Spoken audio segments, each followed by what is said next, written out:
Hello guys, welcome to our channel the Detailer. ఇవాళ ఈ వీడియోలో ఒక ఇంట్రెస్టింగ్ అన్సాల్వ్డ్ మిస్టరీ కేసు గురించి అండ్ ఆ మిస్టరీ వెనుకున్న అసలైన నిజం గురించి తెలుసుకుందాం. 1954వ సంవత్సరం వేసవికాలం వేడితో ఉక్కపోతుగా ఉన్న రోజు టోక్యోలో ఉన్న హనెడా ఎయిర్పోర్ట్కి ఒక బిజినెస్ మ్యాన్ చూడటానికి మిగిలిన ప్యాసింజర్స్ లాగే కనిపిస్తూ బోర్డింగ్ పాస్ తీసుకోవడానికి వెళ్ళాడు. అయితే అక్కడ స్టాఫ్ అతని పాస్పోర్ట్ని చూసి ఒక రకంగా ఆశ్చర్యానికి లోనయ్యారు. అతని వైపు ఆశ్చర్యంగా చూసి మీరు ఏ దేశస్థులు అని అడిగారు. అతను ఫ్రమ్ టోరెడ్ అని కాన్ఫిడెంట్గా చెప్పాడు. పాస్పోర్ట్లో కూడా అదే నేమ్ ఉంది. అయితే నిజానికి ఈ భూమి మీద టోరెడ్ అనే పేరుతో ఏ దేశమూ లేదు. అతను ఏదైనా ఫ్రాడ్ చేస్తున్నాడా అని ఆ పాస్పోర్ట్ని మరింతగా పరిశీలించారు. అయితే చాలా జెన్యూన్గా కూడా కనిపిస్తుంది. అండ్ అతను చాలా దేశాలలో తిరిగినట్టు అండ్ ఆ దేశాల స్టాంప్స్ కూడా అందులో ఉన్నాయి. ఎయిర్పోర్ట్ అథారిటీకి అసలు ఏం జరుగుతుందో కూడా అర్థం కాలేదు.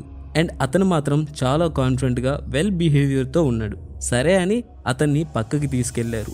అసలు నువ్వు ఏ దేశస్థుడివి, నీ దేశం ఎక్కడుందో చూపించు అని వరల్డ్ మ్యాప్ అతని ముందు పెట్టారు. అతను కూడా అసలు ఏం ఆలోచించకుండా టక్కుమని యూరోప్లోని ఫ్రాన్స్ అండ్ స్పెయిన్కి మధ్యలో తన దేశం ఉన్నట్టు పాయింట్ చేశాడు. కానీ అక్కడ అతను చెప్పిన దేశం లేదు. అయితే ఒక్కసారిగా ఏంటిదంతా, మీరు అసలు ఏం మ్యాప్ చూపించారు, నిజానికి ఇక్కడ గత 1000 సంవత్సరాలుగా టోరెడ్ దేశం ఉంది అని చాలా కోపంగా మాట్లాడుతూ అలాగే చాలా గందరగోళానికి గురయ్యాడు. అయితే అతని మాటలు బిహేవియర్ అంతా కూడా జెన్యూన్గానే ఉంది. అప్పటికే ఆ రోజు ముగియబోతుంది. అయితే ఇతన్ని ఇంకా ఇంటరాగేట్ చేయాల్సి ఉంది అని అతని ప్రయాణాన్ని ఆపేసి ఎయిర్పోర్ట్ బయట 2 అంతస్తులు కలిగి ఉన్న ఒక ప్రైవేట్ హోటల్ రూమ్లో అతన్ని ఉంచి ఆ హోటల్ రూమ్ బయట 2 గార్డ్స్ని ఉంచారు.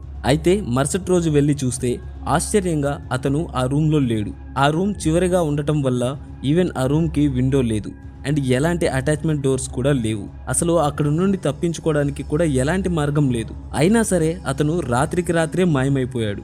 ఇంకో పక్క పోలీస్ అథారిటీ భద్రపరిచిన అతని పాస్పోర్ట్ అండ్ డాక్యుమెంట్స్ కూడా మాయమైపోయాయి. అండ్ అతను ఎలా తప్పించుకున్నాడో అని ఎన్ని ఇన్వెస్టిగేషన్స్ చేసినా కనీసం చిన్న క్లూ కూడా దొరకలేదు. ఇదొక అన్సాల్వ్డ్ కేసులా ఉండిపోయింది. అయితే చాలామంది అతను మన భూమికి సంబంధించిన వాడు కాదు, మన భూమిలాగే ఉన్న ఇంకో ప్రపంచం నుండి వచ్చి ఉంటాడు and parallel universe cross over వల్ల ఇది జరిగి ఉంటుంది అని చాలా థియరీస్ వచ్చాయి. కానీ నిజమేంటి? నిజానికి అది జరిగింది 1954వ సంవత్సరంలో కాదు, 1959వ సంవత్సరంలో. అయితే జాన్ అలెన్ కుచర్ జిగ్రస్ అని గుర్తించబడిన వ్యక్తి కొంతకాలం నుండి తన ఫేక్ పాస్పోర్ట్తో ప్రయాణిస్తూ ఉన్నాడు ఇతర దేశాలని మోసగించడానికి. కానీ దురదృష్టవశాత్తు అతని మోసం జపాన్లో బయటపడింది. అయితే ఎయిర్పోర్ట్లో అంత గందరగోళం అయినప్పటికీ అతన్ని అరెస్ట్ చేయలేదు. అయితే జాన్ జిగ్రస్ అనే వ్యక్తి మరియు అతని కొరియన్ వైఫ్తో కొంతకాలంగా చాలా దేశాలు తిరిగి చివరిగా టైపీ నుండి కొరియాకి వచ్చాడు. అయితే వాళ్ళు ఇలా దేశాలలో తిరగడానికి అయ్యే ఖర్చుని భరించడానికి కొన్ని ఫేక్ చెక్స్ని బ్యాంక్స్కి ఇచ్చి మోసం చేసి డబ్బులు తీసుకున్నాడు. అది బయటపడేంత వరకు అతను అరెస్ట్ అవ్వలేదు.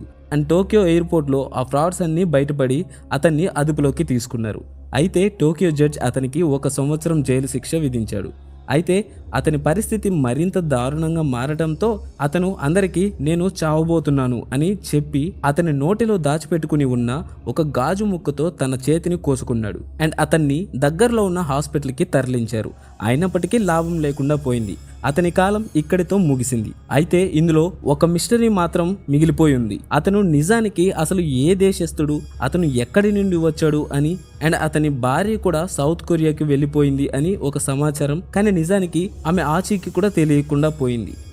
అయితే దీని వెనుక కారణం ప్యారలల్ యూనివర్స్ అని కొందరు ఇంకా నమ్ముతూనే ఉన్నారు. అండ్ అతను ఇంకో యూనివర్స్ నుండి వచ్చి ఇక్కడ ఇరుక్కుపోయి బ్రతకడానికి బ్యాంక్స్ని మోసం చేస్తూ తిరుగుతూ ఉండేవాడు అని కొందరి అభిప్రాయం.